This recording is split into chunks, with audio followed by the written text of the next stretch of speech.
welcome to the Astonishing Vacuum Cleaner Adventure! Button up kids, this could be quite a ride. This is an interactive show, so your decisions are vital. You must be brave, take risks, make choices, press buttons. Without you, the show can't happen. You make it astonishing. I'm Sarah Punchin and I'm the writer and director of the show. So I've been working with the brilliant team to create an adventure that kids will enjoy.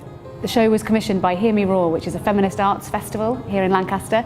And the idea was to make a show where kids actually get to do stuff. Interactive science show, these guys are supposed to be great, yeah? Science? You bunch of half-grown lunatics are not scientists. You're just making a mess. It's a bit different to your normal show.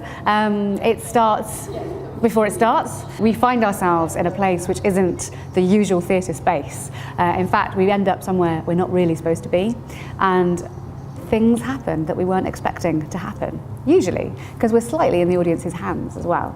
The show is different every time, depending on what the audience are like, how excited they are, how brave they are, how many risks they're willing to take. You can't come back here, that was really dangerous. This is my responsibility, I'm the usher, okay? Hetty! Hetty, we're coming to save you, don't worry!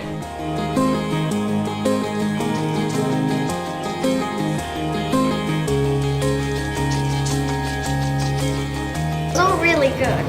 More than good, epic.